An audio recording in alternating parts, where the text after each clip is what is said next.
Hey there guys, and welcome back. So I normally try to keep the random info to a minimum in these, but I figured seeing that I did a 2 hour session on Monday after skipping Sunday and Saturday probably begs some questions, especially because prior to that we were plugging along pretty well. So, basically, I got sick. Sunday, I was definitely 100% out of it. Actually, no, it looks like I did do a session on Saturday. I take that back. So, I did a session on Saturday. And then Sunday, I was sick. Monday, I was getting over it, but I was well enough to get a session in.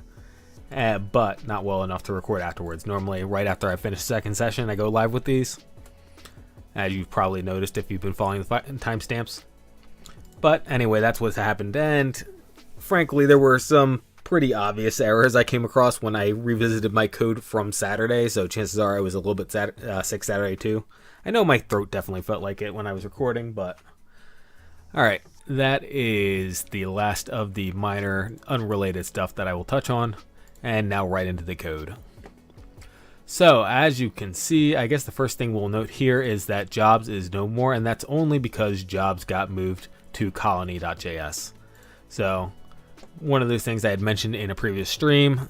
Let me go ahead and kick you over to, over to VS Code, since that's where we like to keep you guys. Make it easier to read the code. So, colony.js, JSON rather, JSS, good. Yeah, so I had said in a previous stream, well, I don't know why jobs has its own file. We may change that in the future, I don't know. And yeah, we did define some other stuff to put together with jobs. That makes sense. Now, obviously looking at this, you see sectors and you're like, what the heck is that? So that brings us on to the second thing, which is I added sectors. Sectors are going to be unlocks. So for example, when you are over at when you're playing a dark room, right? You have the list of upgrades that you can get on the left hand side, which is houses, traps, and then after that it has stuff like tanners. I can't remember what else, blacksmith maybe. It's been a while. So that is going to be our analog for this game is sectors. So you will power and repair sectors of the colony instead of getting new structures built in the town. So that is the change. Now, before we go into that further, I do want to look at the other changes that happen with stuff we already established, because that's the easiest place to start from. So, first off, timers. Timers. I had said that I was trying not to do this just because, but frankly, the second I implemented it, it made everything a heck of a lot easier. So, I don't regret it in the least bit. Timers, very simply, a timer has a start time, has a rate. So before this was, job start time or hunger start time, and then we had resource, we can just check it right here. Yeah, collection time on the job. So this collection time was the rate, or hunger rate was the rate for hunger timer. As you can see, we're just initiating 2 timers up here. That is easy, and updating the timers instead of going through all that logic with all that extra code is now just update each timer cycles. Now, looking at timers, we have a couple different things that you may be familiar with. For example, isReady is just a very simple Boolean property that tells us whether or not the collect flag is up. So one of those things, if our cycles, which we were tracking before, that is something from previous code, so you should be familiar with it. If that is incremented, we had, I think I just called it collection flag on the on the job timer, pseudo job timer, we had collection flag. I don't think we had implemented a flag yet for hunger, but regardless, now we have this flag to say that, okay, cycles have incremented since the last update loop. And obviously a clear ready just for utilitarian, or just for, simplicity's sake. There's not really, as you can see here in the description, the only real reason I put in here is because when the loop comes through up here in the update meeple state, and resolve meeple state, when it comes through and decides, okay, I've collected from the job, okay, I've collected resources from the job, at that point it's going to want to change collection flag to false. Normally it would just do that with the meeple, which is no big deal, but because I made this an underscore property that's not supposed to be touched, I shouldn't really go in from another function and change it directly. It's one of those things you can in JavaScript and nothing's stopping you, but just coding practice you should not. So I made this clear ready just to do that. And update cycles, again, the same exact code was being used in multiple places, so we can use this here very simply. Just, ignore that for half a second. I'll get the frozen in a minute.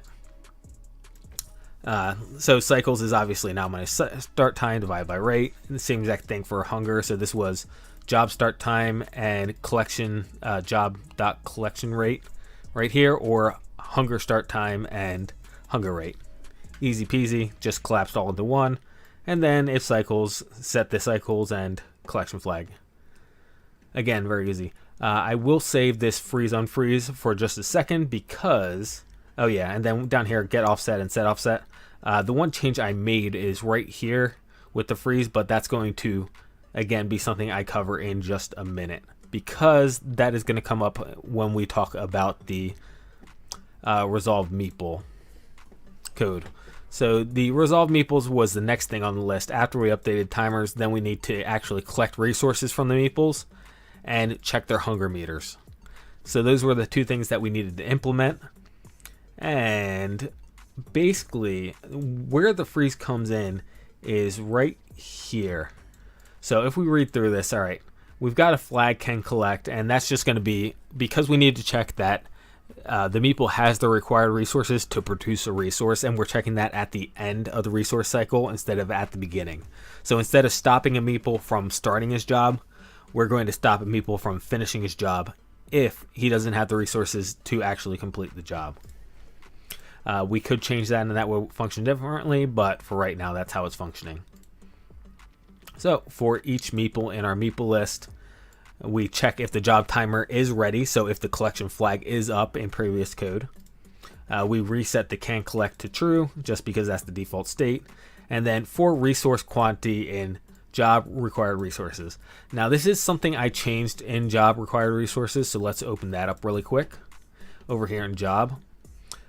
This used to be, and we don't have any examples here in the JSON just yet, but they will obviously come with time.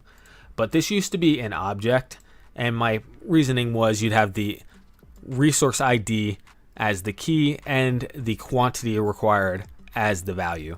I realized as I was writing the code that that made it really burdensome to iterate over. I had to keep on calling object.entries over and over and over again. So it made sense just to change it to a length to array.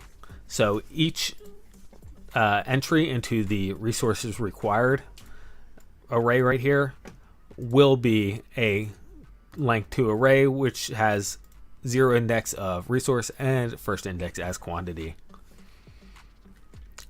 So moving on, obviously we're looking at, let's say, food right here in 5. Let's have that be our example.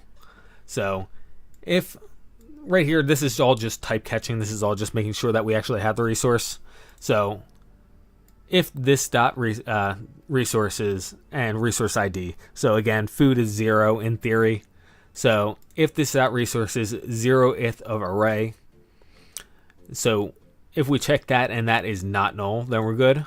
And we need to make sure that is not undefined, because undefined is not a falsy, I've used this terminology a number of places before and never actually explained it. I just kind of assumed that it was understood, but something can be undefined and still be truthy is the problem. So we need to check for that. And then finally, we need to make sure that in our resources, the amount of food, the quantity of food, is greater than or equal to the quantity required for the job. And again, we do that with each resource. And right here, I'm just doing a continue.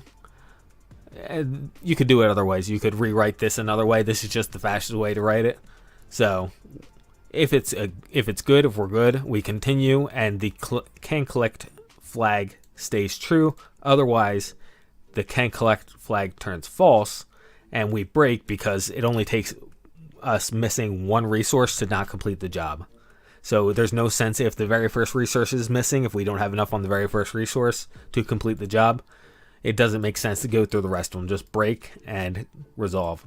So down here, obviously, if we can't collect, right, not collect, then job timer.freeze. And now I can talk about freeze.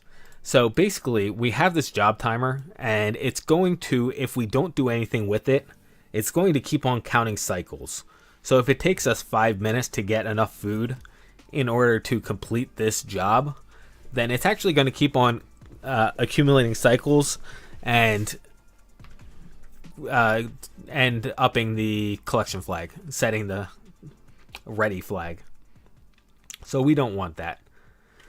So we implemented a freeze function, and the freeze function originally was just this.frozen equals this.get offset time now. So we're just getting the amount of time that has elapsed in the current job at this point, which in theory is whatever, basically this is not the way the code was originally. This was not punishing you if you were off by a few milliseconds, let's say, assuming the loop runs 16 times a second because our frame rate is 16 FPS. So assuming that you were off by 1/16 of a second, it wasn't really punishing you because the offset then would be into the next cycle.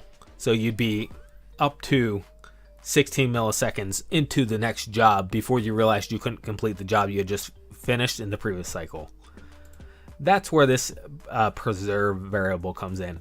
So in the case of jobs, and the reason I put this in as an option as opposed to just changing this to set this to 0, let's say, is because I figured there are situations where you might want to freeze a timer. You freeze a timer and you don't really want to lose progress. So if timer can freeze because of something in the game, an event, or let's say something else, and the timer just stops where it's at. So I didn't want to lose that functionality. So we put in a preserve keyword to give us the functionality of either totally canceling the timer's current progress or preserving the timer's current progress. So obviously, once we are frozen, there is the is frozen thing, and code up here will check if it's frozen. So for example, when we go to collect from it down here, it will check if the, or not there, sorry. There we go. If job timer is frozen, then it will unfreeze it because we have enough resources at this point. That's how you get down to this line. And there are other things that can check if it's frozen. For example, in the update cycles. So in update cycles here, we're not updating cycles if we are frozen. We just instantly return. So that's another thing. So for the unfreeze function, because obviously we froze ourselves, we want to unfreeze ourselves. Basically, it just sets the offset time from now. So let's say that you unfreeze at 2000 seconds. Okay, it now starts a new start time. It changes the start time right here, this dot start time, using the set offset time to now, and then if frozen is -1, that is the preserve parameter right here. So if the preserve parameter was falsy or undefined, either one works, because undefined means that that's the default there. It was not provided, so it was just freeze now. In either of those cases, it's -1, which means that the offset time is 0. So again, you don't get any time back. There is a 0 offset on your timer from now for the new job. Otherwise, it's this.frozen, which would be an offset time, again, because preserve was not called. Now, the reason for using -1 instead of false or something like that, or null, is because up here in is frozen, we're just booliening the this.frozen. So if we had a falsy in there, it wouldn't work. It would say we're not frozen even though we are. So we need to put a non-false value in here as this.frozen for the non-preserving freeze. And then afterwards, obviously, we set this dot frozen to null because we're not frozen. And again, not frozen is a falsy value. So that is what freezing does. And again, that can be used in multiple situations. So it is a useful feature to have. And, all right, so we froze if we could not collect. Otherwise, so this is the code if we can collect. We subtract the resource from our resources for each of the resources in resource required. We add the resource for each of the resources generated. Simple enough, very straightforward. And then meeple.jobTimer.clearReady. Again, that would just be collection flag equals false in the previous code at the moment. Again, the function's there, so if it wants to change how it works, it can. If we want to change how it works, we can. And then finally, if the job timer was frozen, it is no longer frozen, it's unfrozen because we can now start doing the job again because we cleared the previously queued job that could not be completed because of lack of resources. So that is all that code. That is, honestly, it looks kind of big, but that's only because I spaced it all out. It's a very simple and straightforward code that is really not much there if you take all the extra stuff out of it, like all the comments, and ignore this block right here because all this is just do you got the food? So that is that.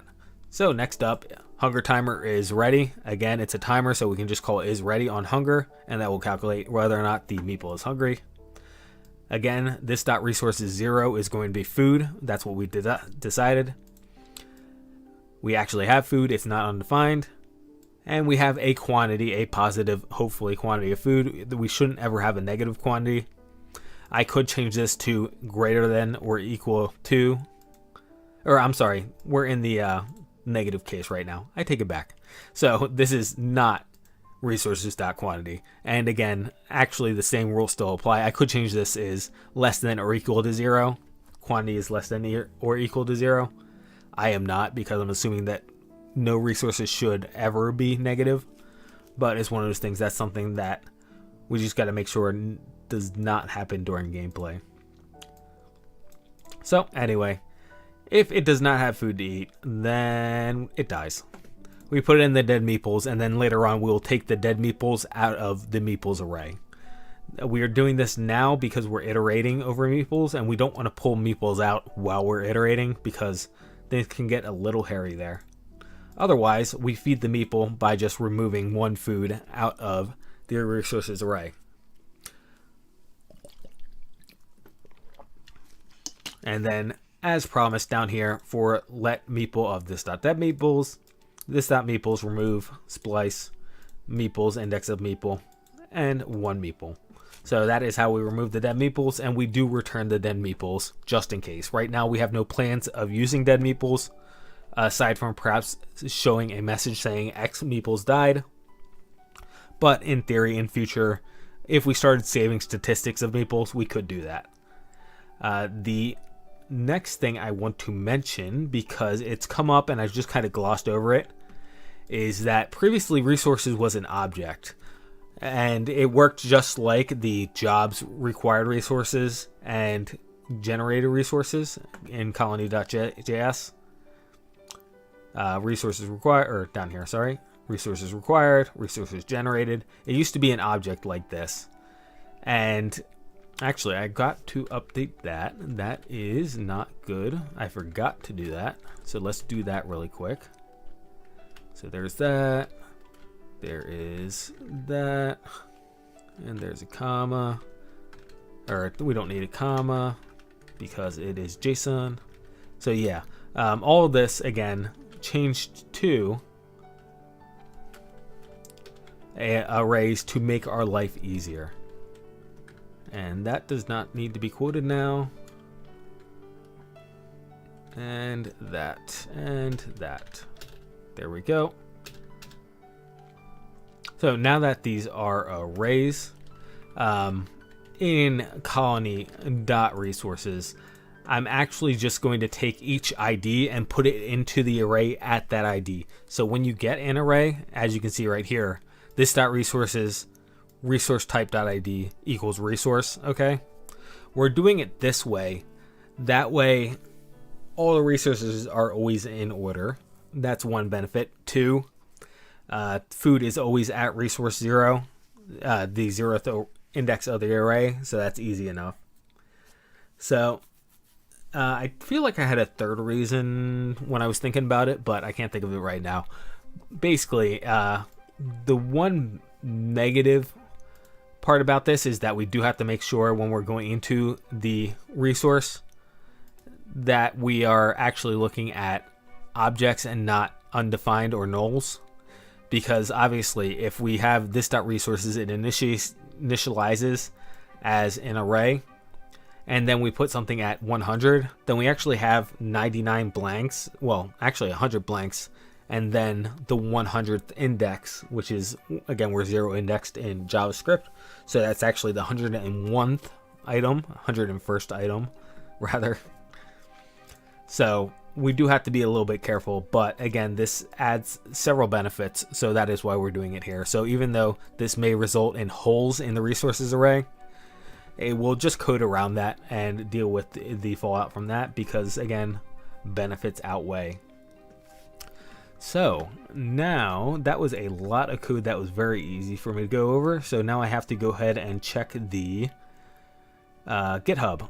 I'm going to come back to sectors in just a minute. I want to get the other minor stuff out of the way. The other stuff that you guys already knew about, or at least had an idea about. So over in io.js, we did not have resources and transports implemented, even though we had them implemented in the colony and in items, items.js, which I do not have open, down here. So we had transports and resources implemented the last time, but we never actually pulled them in from outside the game. We never loaded them from the data. So one of those things, just copy pasted some stuff and changed some names. It's super simple. It's one of those things, this probably could be better automated, but there's a couple outliers, for example, callbacks here in items. So I didn't bother. I just am copying and pasting stuff. Again, could be fixed up, but is not. So there. Item callbacks here. So this used to be just be callbacks. I'm thinking that we're going to have non-item callbacks as well. For example, this one right here, set unlock colony. I'm not actually sure that I'm using this because I've already run some code that does the same exact thing that we'll get to. But there is some potential that we have colony-based callbacks or map-based callbacks. So I decided to just change this to item callbacks, just so that we were clear about where this callback was coming from. So there is that. Next up, okay, down in IO, we also have, obviously, resources, transports, sectors, and jobs added to the English, well, to the language lookup. Again, we only have English right now, but to the language dictionary lookup for get strings. We added this down here just to fill that out. That was one of our to-dos. And let's see. Items. All right. So again, I made some minor stupid mistakes. I forgot to add this .resource type down here. That was one of my minor stupid mistakes. The other one was in timers that I totally ignored because while we were going through it, because I couldn't remember what exactly it was. And it's one of those things. The GitHub is not really going to help me because I copy pasted the code all the way down. So there's nothing to compare to. And I believe that is it for now. I feel like... Okay, I added some stuff to English.json, which is, whatever. So I added this stuff down here. I guess I can talk about this. Yeah, actually, this is something to... all right, this would go into the sectors as well. But I decided that scout bots is how we'll do traps. So we'll get a sector, which would be the traps traps upgrade you buy in town in a dark room. So instead we're going to have a Scout's Bay that you unlock, and then you can produce more Scout bots, and they would scout nearby to find food and other supplies, just like you would normally find food and, for example, claws or teeth, that kind of thing. As for jobs, I did decide that grow food is a necessary job, so that's on the list first, and then charge batteries is second, because again, meeples will die. Otherwise, residential sector is just build houses in a dark room, so that's simple enough. And we also have scrap as a resource. So in a dark room, the thing that you put into the fire is wood, and then you also use wood to build stuff. It's a little difficult. Basically, the way I'm envisioning this is parts of the sector will need both batteries and scrap to get running. Well, probably there may be some that just use batteries. I'll have to think about it, but probably also scrap. So batteries can't really be our wood because you can't build things with batteries. You can only power it on. However, because we're getting sectors of the colony back up and running, that actually does make sense. That does make thematic sense in game, that the sector needs power, and therefore we can add batteries to it. So that justifies our wood being the same thing that we're both powering the ship with to keep warm and being a resource to add more to the ship. And then scrap obviously is just an additional resource to justify repairing the ship, because thematically there may be other stuff wrong with the ship than just needing power. So that is that in English, and as well as some updates on gameplay mechanics. So now we can come back up to sectors. So sectors and unlocks, I think I'm still struggling with just a little bit, but it's only a very little bit.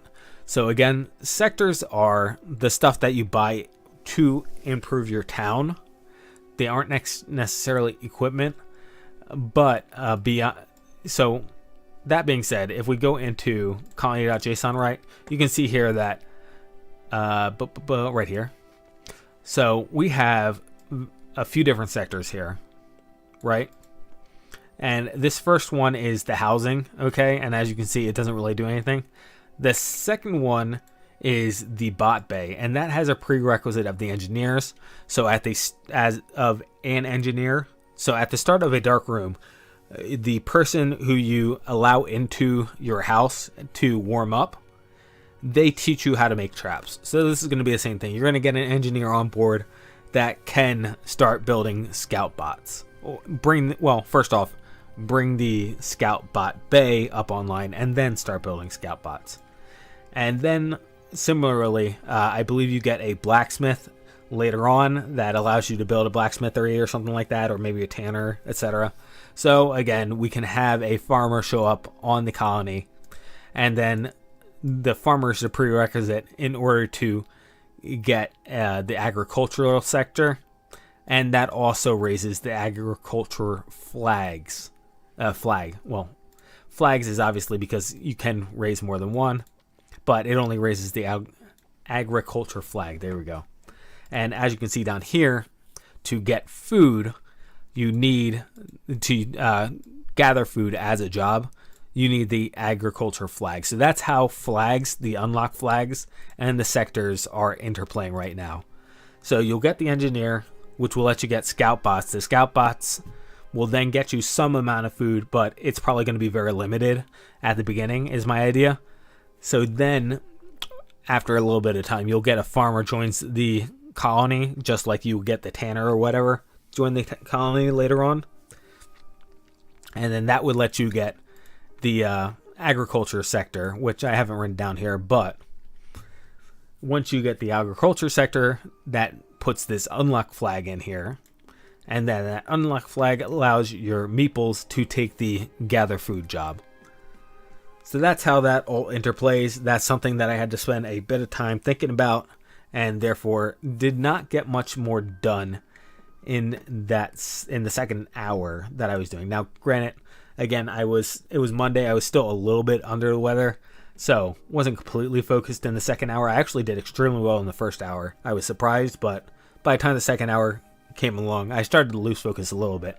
So that's one excuse, but the other excuse is that, yeah, I did have to start thinking about how all this would work. Now, on to sectors themselves. I don't know how much I like this just because it's a little awkward, but we'll see how it turns out. So because houses and traps in a dark room you can buy multiple times, I had to implement this level, max level, and level rate thing. And the level rate is there in order to increase the resources required to get the next level. This is the streamlined way of doing it.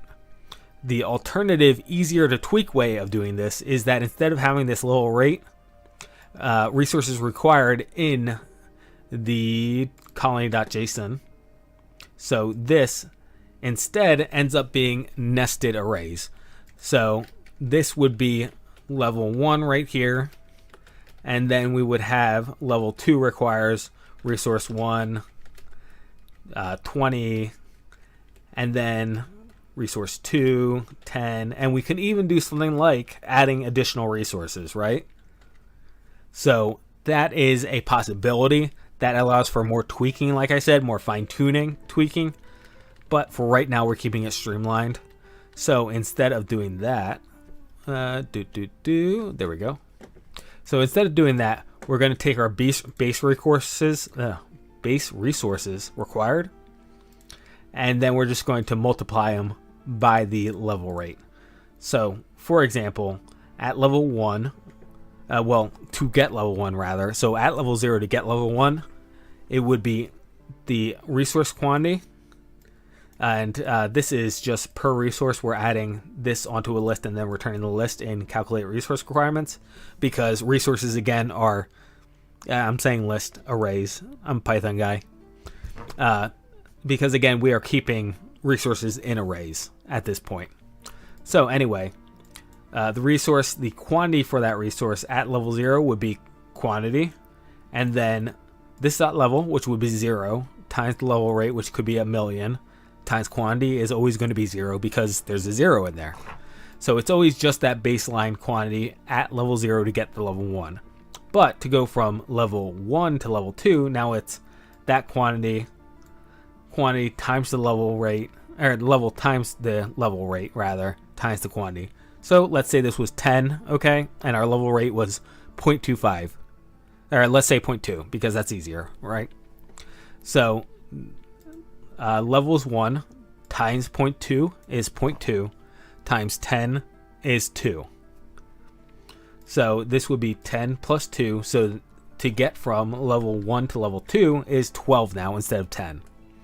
At level 2, you just follow the same math and it increases. Simple enough. So that's how we're calculating resources in order to level up these sectors. For the sectors that can be leveled up, again, we have a max level in here. We can set the max level to 1, so the sector can't level up. Otherwise, I wrote the raise level function in here. Could be called level up, whichever. If our level is greater than or equal to max level, don't do anything. Simple enough. Calculate the resources required, and then we do basically the same exact thing that we do when we're checking Meeple's jobs for resources required. We just compare and see if we have enough, and if we don't have enough, we just return, which is the same thing as not doing anything. So we just quit immediately right there if we do not have enough of any specific resource. Otherwise, we subtract off the resources required and raise the level. Control Z, there we go. And then the flags. So obviously we have flags. Again, if we wanted to, we could set flags per level, and that would look like going in here to the colony, and again, just making this a nested list. So this would be level 1 right here. This would be flag set at level 2. This would be flag set at level 3, which could be like beef. I don't know. It's just a flag, so it doesn't necessarily matter what we name it, so long as we understand what the flag is for. And that would set then when we reach level 3, that would set the flag for beef on the unlocks for the colony. So that is how all that works. That is how you level up And let's check GitHub because I don't think there's anything else. I believe that's everything I got done. So, do. There's no meeple. Drop timers. Yeah, I mean, I had some really stupid mistaken timers. I just can't remember what it was at this point. So, I can't brag about how stupid it was. Show you how stupid it was.